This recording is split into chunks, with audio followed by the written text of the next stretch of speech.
Tak dneska sme sa pustili na výsev chili paprík. Ja mám takýto sadbovač 264 miestny. Je hrozne malinký, ale na vyklíčenie mi to stačí, lebo nenechávam tam tie papričky, kým vyjdú prvé pravé lístky, ale skrátka viem ich odtiaľto vysadiť v podstate hneď. A ako substrát mám nachystaný normálny výsevný, preosiatý a je tam trošku s perlitom zamiešaný. Takže teraz to tu ideme vlastne celé vysypať, ja neviem koľko ho tam bude treba. No, tak toto iba rozhrneme do každej strany.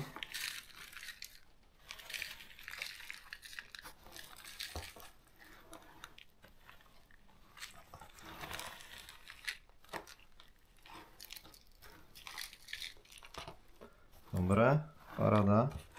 Ešte substrátu aj vystalo. Ja to takto zrovnám. Ono hlavne v tých krajoch to treba zatlačiť, lebo do tých krajov sa väčšinou nedostane a väčšinou je vždy najviacej je v strede a keď to človek zaleje, tak po krajoch to zostáva tak prázdno. Ale zase netreba to utláčať, predsa len aby to vyklíčilo. Takže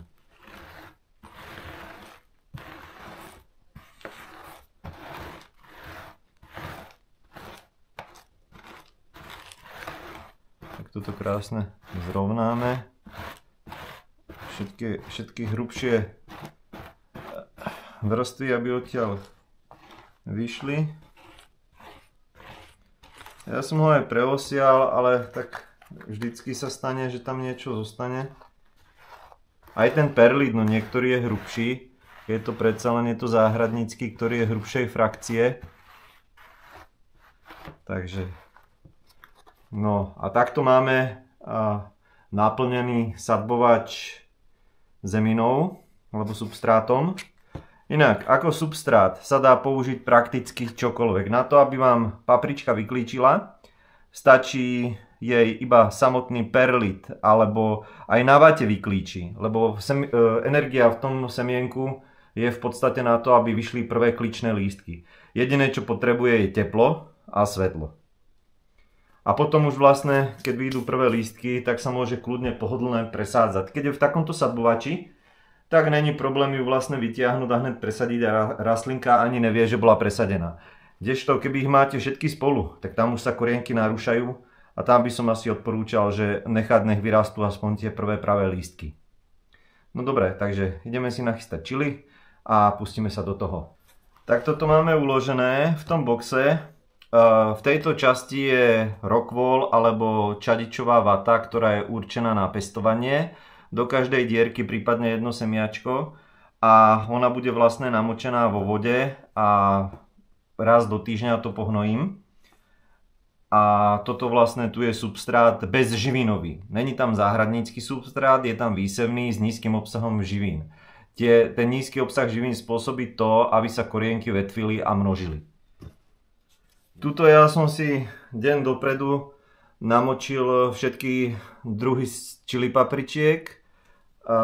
Dopredu je tam iba čistá voda, ja som využil jednoducho, čo máme sviečky, kahance, tak vlastne do toho som iba nalial vodu.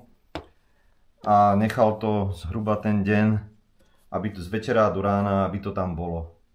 Niekto používa všelijaké výluhy alebo tak, no ja používam iba čistú vodu od státu a funguje to skoro takisto. Teraz už len odlejeme vodu, semiačka dáme na servítok a budeme do radu vlastne ukladať.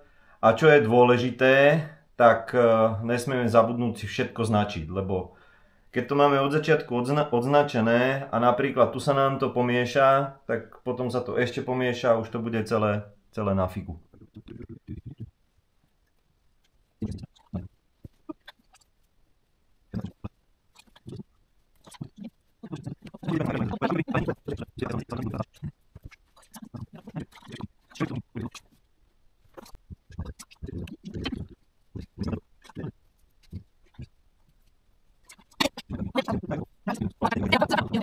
Dobre, máme to už posadené, teraz to už iba polejem, mne sa to najlepšie polieva normálne s rozprašovačom.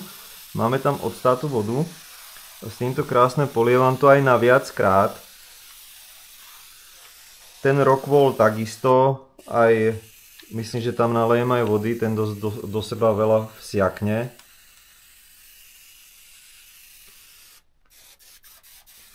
Tak. A naviackrát, lebo substrát bol trošku preschnutý, takže sa tak trošku horšie sa polieva.